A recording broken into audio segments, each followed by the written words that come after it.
970 WGTK gives you Let's Talk with Dr. Stan Frager. From relationship problems to family feuds, he's got all the advice and expert help you'll need. Dr. Frager is here ready to lend an ear or a shoulder if you need it.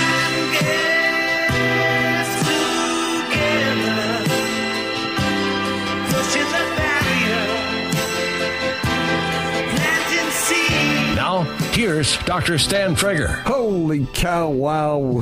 What a wild first hour. But however, things are going to change. We're going to change gears. It'll still be very interesting for you.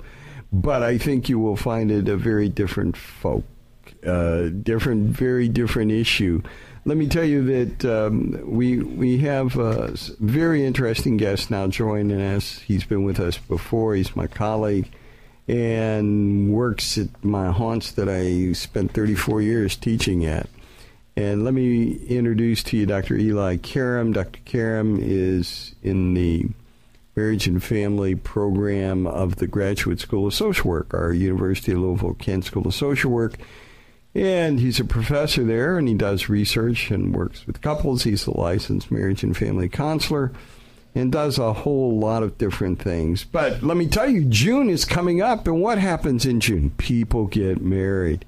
And so, not only in June, but July and August. In fact, I'm a June groom.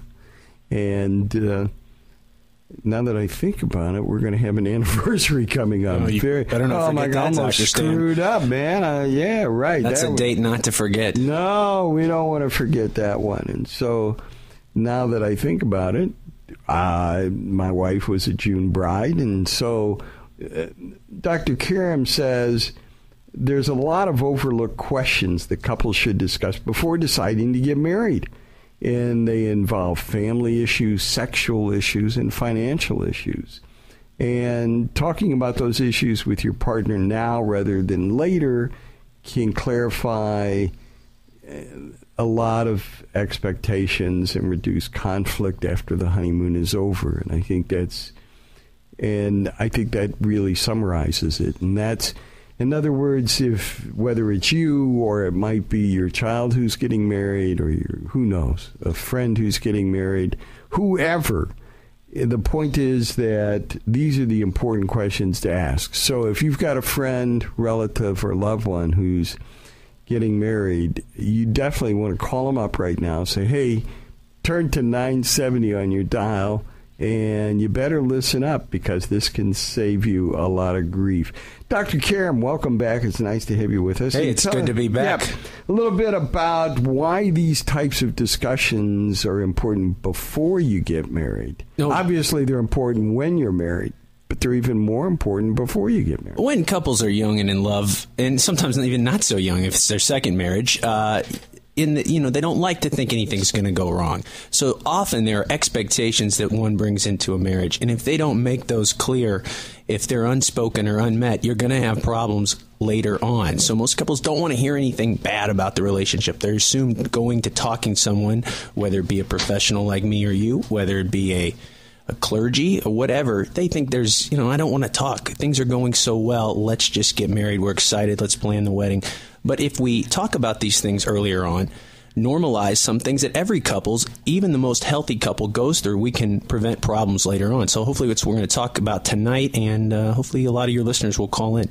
Now, a lot of what happens and the way people think about what married life should be like has to do with the way they were married and the way their family, when I say the way they were married, the way their family. I say we only know about two relationships, that of the one that we're in and that the one which was our blueprint, which was our parents coming from our family of origin, the family which we're born into. So if we don't have a good blueprint of our own family, or we don't take time to question why they did what they did when we were growing up, we can fall into some of these same patterns. So it's really important to know about not only your current relationship, but that which you base all other relationships on.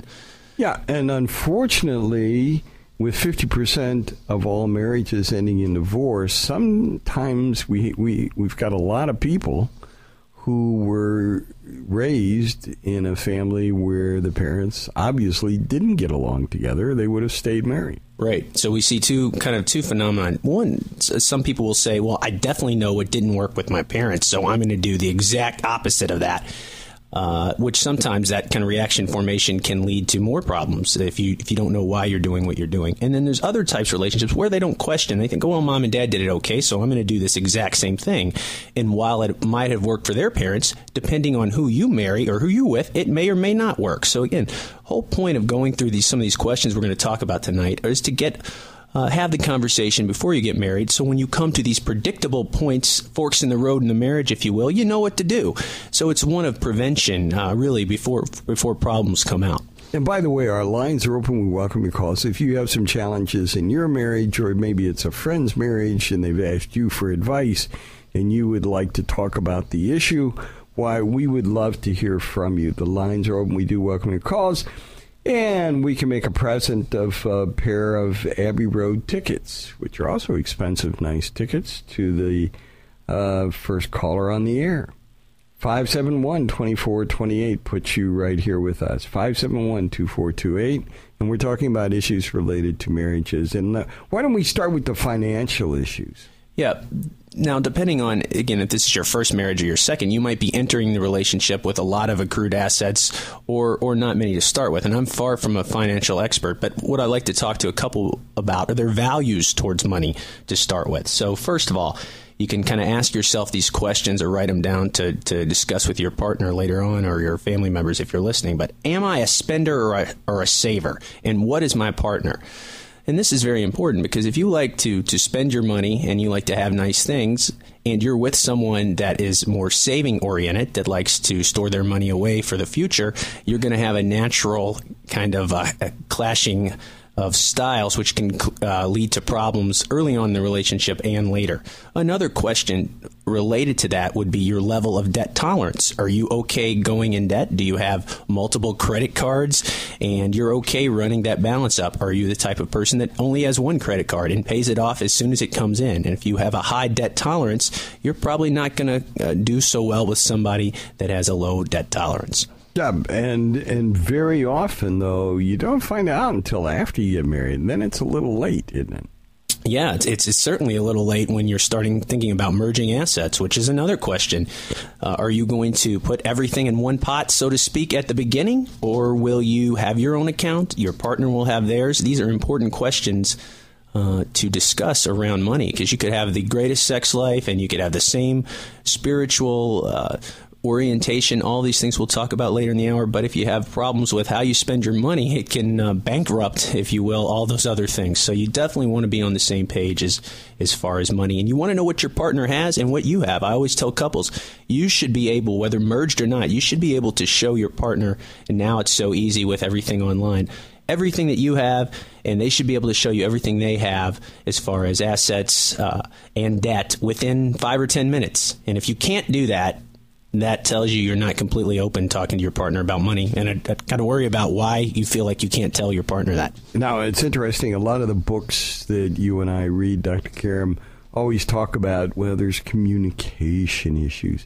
In my private practice, and I don't know about you, but the number one problem that I see couples fighting about and that breaks up marriages has to do with this debt issue. Sure, and I'll work with all types of couples from the Kent School in the West End of Louisville to the East End. So sometimes it doesn't matter.